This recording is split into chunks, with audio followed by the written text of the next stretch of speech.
Life সায়েন্সে class 10-এর life science chapter 1 জীব জগতের নিয়ন্ত্রণ। চলন হলো যখন জীব পরিবেশের একটি স্থানে দাঁড়িয়ে যখন সে অঙ্গ প্রত্যঙ্গ সঞ্চালন করে তাকে চলন বলা হয়। আর গমন হলো যখন জীব একটি স্থান থেকে অন্য স্থানে যায় খাদ্য সংগ্রহের জন্য, তখন তাকে গমন বলা হয়। চলন ও গমনের পার্থক্য হলো জীব একটি জায়গায় দাঁড়িয়ে তার অঙ্গ প্রত্যঙ্গ সঞ্চালন করে, এবং জীব যখন একটি জায়গা থেকে অন্য জায়গায় চলাফেরা করে তখন তাকে গমন বলা হয়। রুই মাছের বিভিন্ন পাখনাগুলির কাজ কি? রুই মাছের বক্ষ পাখনা যা তাকে জলের মধ্যে চলাফেরা করতে সহায়তা করে।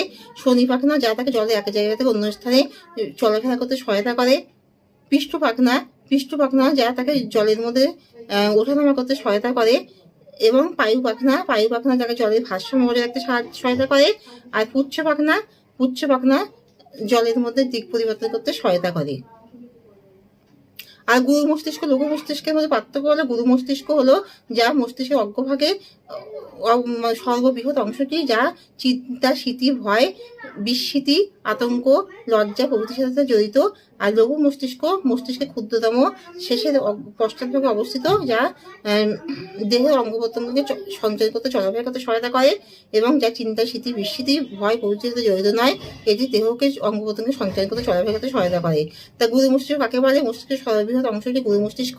এটি চিন্তা, স্মৃতি, ভয় প্রভৃতিতে সহায়তা করে, এবং এটি 5 ভাগে ভাগ করা যায়।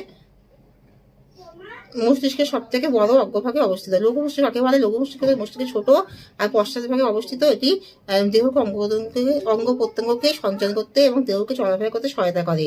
আর যখন দরজার শব্দ হয় তখন আমরা বাহকের মাধ্যমে কিভাবে সাড়া দিই? যখন দরজার শব্দ হয় তখন আমরা বাহক অর্থাৎ কানের মাধ্যমে সেটি মস্তিষ্কের স্নায়ু কেন্দ্রে মস্তিষ্কে সেটি পৌঁছায়, এবং সেই উদ্দীপনা পৌঁছানোর পরে আমরা আজ্ঞাবহ গ্রাহক হাতের দ্বারা দরজা খুলি, এবং এখানে পায়ের বেশি হলো কারকের কাজ করে। আর জ্ঞানেন্দ্রিয়গুলো কাকে বলে? যে বাহকের মাধ্যমে পরিবেশের উদ্দীপকের যে উদ্দীপ থেকে আমরা উদ্দীপনা সংগ্রহ করি, তা যখন মস্তিষ্ক অর্থাৎ মূল স্নায়ুকেন্দ্রে পৌঁছায়, যে বাহকের মাধ্যমে পৌঁছায় তাকে জ্ঞানেন্দ্রিয় বলা হয়। চক্ষু, কর্ণ, নাসিকা, জিহ্বা, ত্বক 5 ভাগে ভাগ করা হয়।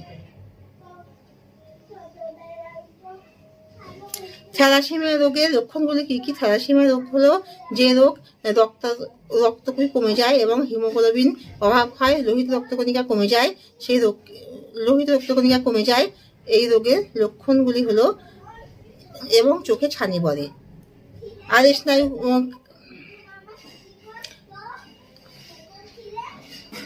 স্নায়ুকাণ্ডের কাজ হলো, স্নায়ুতন্ত্র বা স্নায়ুকাণ্ড হলো যা